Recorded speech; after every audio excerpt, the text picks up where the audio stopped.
일본 사회에서 오랫동안 풀리지 않은 가장 골칫덩어리인 동시에 경제, 정치, 문화와 밀접히 관련되어 있는, 그래서 일본 사회를 교란시키는 조직에 대한 이야기를 한번 해볼까 합니다. 일본 사회 이야기구나. 예, 대체 그 실체가 무엇인지 네. 먼저 한번 영상을 볼까요? 네. 네.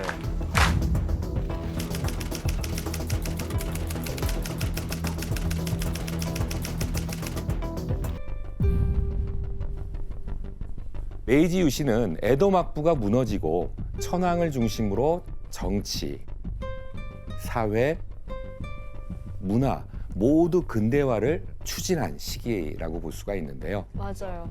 이때 근대화를 이끌던 도시들에서 바로 현대 야쿠자라 할 수 있는 이들이 등장하게 됩니다. 오. 이 도시들의 좀 공통점이 보이지 않습니까? 항이네요, 다. 예, 다 항이라고 되어 있죠. 바로 바다에 인접한 항구 도시라는 점입니다. 그렇다면 왜 하필 항구 도시에서 현대 야쿠자들이 등장한 걸까요? 물자가 많이 드나드니까 거기서 뭐 세를 거뒀나? 그 이유는 바로 항만 노동자들에게서 찾을 수가 있어요. 에? 당시 개항한 항구를 통해 해외 물자와 군수 물자가 활발하게 오갔지만 그에 반해 항구는 아직 현대화되지 못했거든요.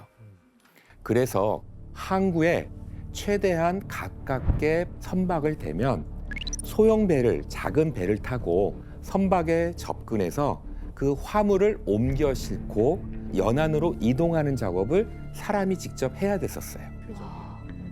게다가 이들은 화물을 내리고 창고까지 운반해서 정리까지 했습니다. 그렇다면 이런 노동자들이 한 항구에 얼마나 있었을 것 같으세요? 100명? 그 몇백 명 단위 있어야 될 것 같은데요? 1905년 당시 고베항 인근의 항만 노동자는 약 1,300여 명에 달했다고 합니다. 와, 많다. 그러니까 게다가 이들 중 약 90%는 하루하루 일자리를 찾아야 하는 소위 말하는 일용직 노동자들이었어요. 아.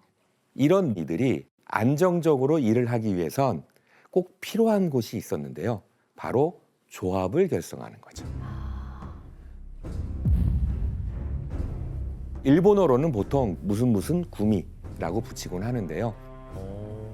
하지만 조합이 만들어지면서 한 가지 문제가 생겼어요. 어떤 문제였을까요? 돈 관리. 예, 관리도 중요하지만 그 외에 또 이권? 그렇죠. 아. 이권. 역시 감이 있으시네요.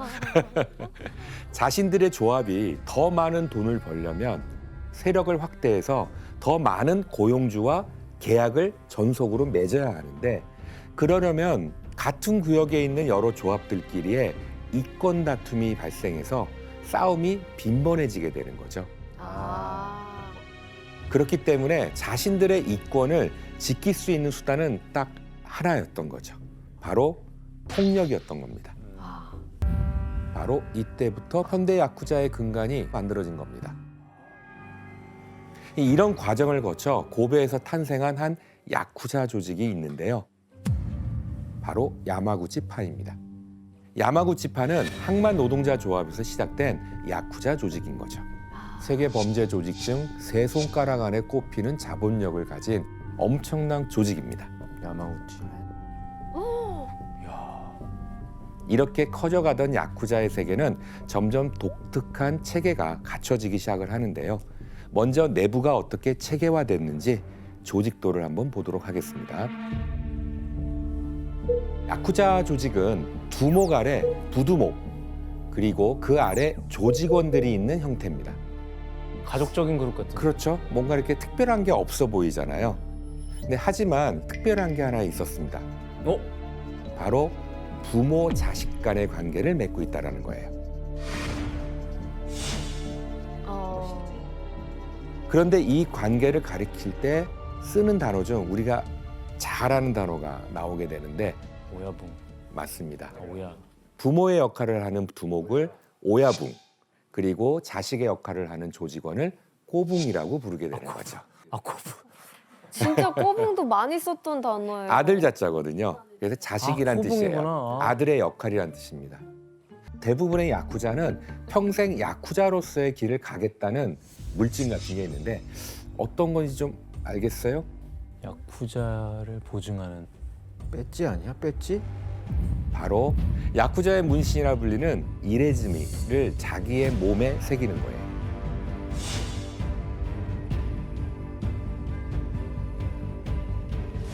저거 진짜 문신이에요? 예. 옷인 줄 알았어. 그런데 실제로 야쿠자의 몸에 문신을 새기는 건 조직원 간의 단합과는 별개로 본래의 특별한 의미가 있게 되는데요. 여기에서 다시 한번 정식으로 문제를 내도록 와, 나 하겠습니다. 맞추고 싶어. 야쿠자가 몸에 문신을 새겨넣는 본래의 이유는 무엇일까요? 아, 나 이거 알았는데. 나 이거 알았는데. 네, 기원 씨. 저 이레짐이라는 문신은 하면은 지우기도 쉽지가 않아요. 그래서 야쿠자로서의 삶을 살아간다. 이거는 지울 수 없는 나의 증표다. 그거는 예 맞긴 합니다만 정답은 아니에요. 그 뭐였지? 나 이거. 근본적인 이유가 있습니다. 근본적인 이레즈미를 이유가 하는. 빨리 맞춰요. 나 뭔데요? 까먹었어. 형사님 모르겠어요. 아세요? 형사님 아시겠죠? 모르겠어요. 아, 저도 모르겠어요. 아, 진짜 모르겠는데? 힌트를 주시죠. 좀 힌트를 드리면, 그러니까 문신을 하면 진짜 많이 아파가 되잖아요. 많이 아파. 정답. 예, 혜성 씨. 고통을 참아라, 견뎌라. 그래야 너는 진정한 조직원이 될 수 있다. 네, 정답입니다.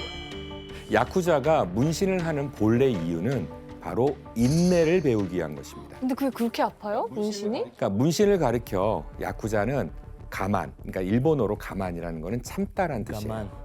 문자 그대로 이레즈미를 하는 그 고통, 아픔을 참아서 몸에 새긴다라는 의미를 가지고 있다고 말을 합니다. 네. 그러니까 그 고통이 마치 그 녹슨 면도칼로 살을 이렇게 자르는 느낌이라고 그 합니다. 정도예요? 예, 한 땀 한 땀 아, 새기는 방법밖에 없었기 때문에 옛날엔 진짜 아팠겠다. 더더욱이 고통이 심했다라고 하는데요. 모든 조직원들은 상부에 상납금을 내서 두목의 지위를 공고히 하고 조직의 유지와 운영을 가능하게 만드는 구조였던 거죠. 야. 그렇다면 이렇게 내는 상납금은 어떻게 흘러가는 걸까요? 밑에서부터 이렇게 그렇죠. 계속. 한 조직을 예로 한번 살펴보도록 하겠습니다. 1차 조직의 120명 조직원들이 한 달에 한 명당 50만 원씩을 내고 2차 조직들에 속한 250명의 조직원 한 명당 약 25만 원씩을 거기에 3차 조직들에 속한 600명이 각 15만 원씩을 상납금으로 내게 되는 겁니다. 그러니까 이 돈이 총 2억 1,250만 원. 우와. 그러니까 우리나라 돈으로 약 20억 정도가 매달 피라미드 구조 맨 꼭대기에 있는 조직의 두목에게 상납되게 되는 거죠. 와, 저 두목 되는 게 꿈이겠다. 엄청난 규모죠. 이때 조직원들은 더 많은 상납금을 내려고 하는데 대체 그 이유가 무엇일까요? 그래야 빨리 위로 올라갈 거 아니에요. 아, 정확히 맞습니다. 조금씩 감을 잡아오시는데요. 이제 그래서 야쿠자의 세계에 들어온 거예요. 흑화해. 더 많은 상납금을 낼수록 조직 내에서 승격될 기회가 더 많아지게 되겠죠. 와. 이 상납금이 야쿠자가 불법이든 뭐든 가리지 않고 돈을 버는 이유 중에 하나예요. 네, 우리가 잘 아는 단어가 또 여기서 한번 또 등장을 하게 됩니다. 야쿠자의 세력권을 가리키는 말인데요. 아와바리? 뭘까요? 네, 맞습니다. 오. 예, 나와바리입니다. 그러니까 이 나와바리라고 하는 말은 사실은 15세기 중반에 전국시대 이후에 성곽이나 돌담을 만들 때 이 구상하는 방법으로 땅 위에 줄을 친다라는 의미에서 유래한 말이에요. 놀라운 게 일상생활에서 많이 들은 단어들이 야쿠자에서 나온 단어들이 너무 많아요. 예, 맞습니다. 근데 교수님, 조직이 하부 조직들까지 다 관리하는 만만치가 않잖아요. 예. 그래서 각 조직 안에는 상하관계를 명확히 하고 충성심을 고취시켜서 조직의 기강을 흔들리지 않도록 벌을 명확히 확실하게 하는 겁니다. 그렇다면 먼저 잘못을 저지르는 조직원에게는 내부에서 어떻게 처벌을 할까요? 저도 모르게 지금 은지원 씨를 보게 되는데 조직에서 퇴출되거나 음, 아니면은 손가락을 자르거나 뭐 그랬던 걸로 기억나요. 예. 어떤 건지 한번 사진으로 확인해 볼까요?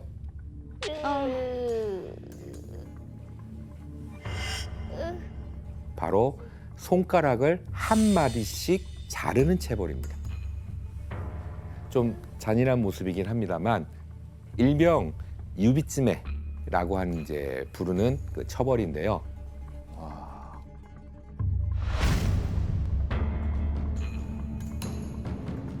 이 형벌은 사실 역사가 좀 길긴 합니다. 그러니까 과거 에도 시대 때 사무라이가 일본도 칼이죠.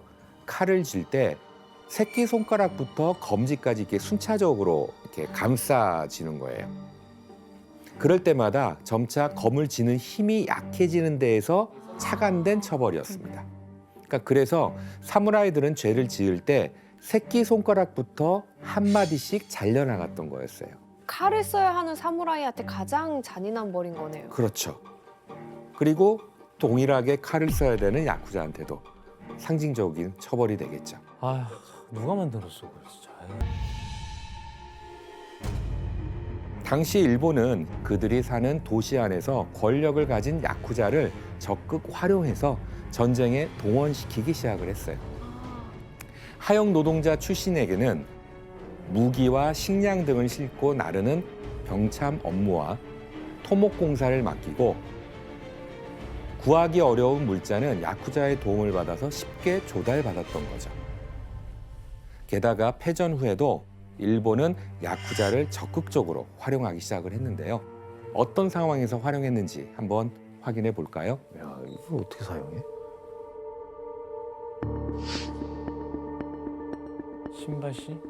시장? 그러니까 시장 같은 경매? 건 시장 예? 같은 게 맞는 거 예, 같아요. 맞습니다. 도쿄 신바시 외곽 자유시장, 간토 마츠다파, 아타고 경찰서. 마츠다 구미라고 써 있네. 진짜 구미. 여기서 이제 치안 담당자가 둘인 거 알겠죠? 하나는 경찰, 다른 하나는 당시 도쿄에 근거지를 둔 간토 마츠다파라는 야쿠자 조직이었던 거죠. 교수님, 경찰이랑 야쿠자 같이 치안을 이게 가능한 일이에요? 그럼 경찰이 의뢰를 한 건가요?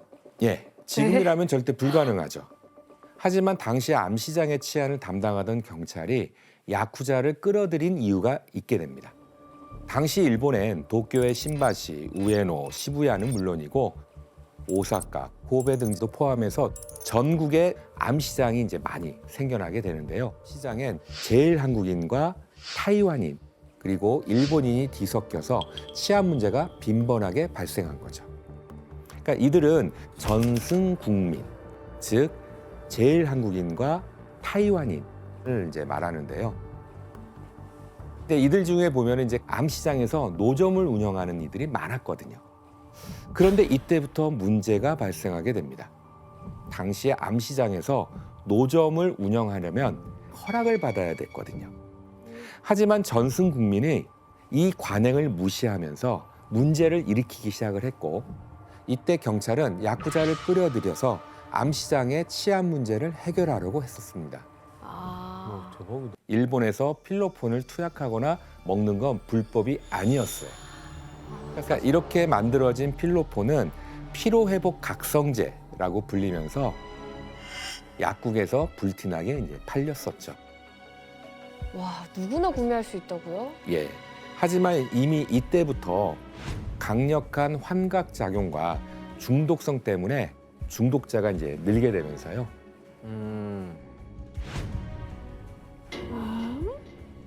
이에 대한 심각성을 깨달은 일본 정부는 1951년에 각성제 단속법을 제정해서 필로폰 제조와 수입, 사용 등이 금지되게 됩니다. 그리고 전면적인 단속에 나서게 되는 거죠. 하지만 진짜 문제는 이제부터 시작입니다. 바로 필로폰 단속으로 일자리를 잃은 필로폰 제조 공장의 기술자들을 거액을 주고 스카우트를 해서요. 야쿠자 조직들은 너도 나도 할 것 없이 필로폰 밀매에 손을 대기 시작을 합니다. 이제 본격적으로 마약 사업을 하는 거네요. 그렇죠. 융업에 기생해서 돈을 갈취하곤 했습니다. 과연 그 방법이 어떤 것이었을까요? 그럼 난동 부리는 거 막아주고 막아주는 그거에 대한 보답으로 보호비를 받는 거죠. 보호비는 세력권 내의 유흥업소, 음식점, 매춘업소, 빠찡코, 그리고 마작업소 등을 대상으로 보호를 해준다는 명목 아래 받아내는 돈입니다. 이거를 거부하면 조직원들을 동원해서 위협하고 해코지를 하면서 영업을 방해했던 거죠. 무섭다. 근데 보호비를 어느 정도로 갈취하길래 그게 돈벌이 수단이 되는 거예요? 야쿠자는 합법적으로 운영하는 가게에 대해서는 한 달에 약 5만 엔 정도를 받았다라고 해요. 하지만 유흥업소 중에서도 도박장 등 불법으로 운영되는 곳들에 한해서는 보호비를 몇 배로 이제 뻥튀기 하게 되겠죠. 그런데 신고조차 제대로 할 수가 없는 거죠. 불법이니까. 불법이니까. 예, 맞습니다. 야쿠자는 이렇게 보호비를 명목으로 마음껏 돈을 갈취하는 게 가능했던 겁니다. 그런데 야쿠자에게는 1956년 새로운 상황이 전개되게 돼요. 56년? 바로 성매매 방지법, 즉 매춘 방지법이 일본에서 발표가 된 거예요.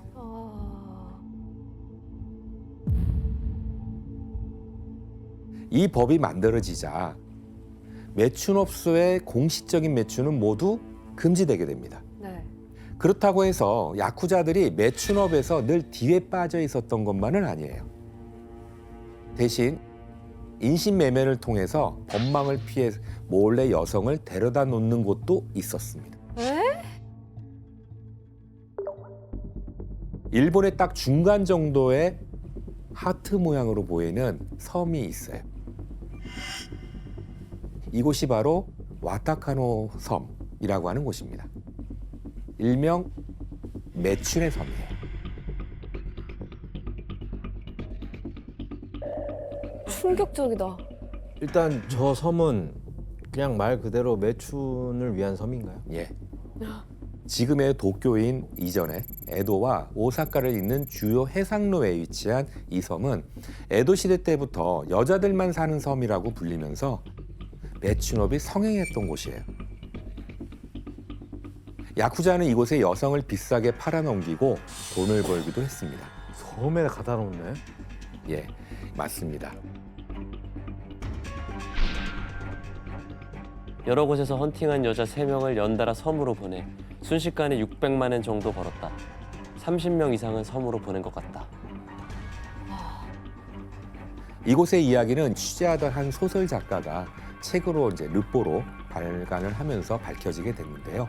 일본 안에서 버젓이 일어나는 야쿠자의 인신매매가 세상에 드러난 거라고 볼 수가 있습니다. 형사님, 네. 야쿠자가 매춘업과 얼마나 깊숙하게 관련되어 있는 거예요? 뭐 야쿠자는 원래 매춘업을 꾸준히 해왔고요. 미성년자 주부들을 팔아 넘기기도 하고. 와. 그리고 이제 야쿠자 목이 미성년자들을 갖다가 매춘을 하게 한 후에 거액의 이제 알선료를 받기도 했다고 하더라고요.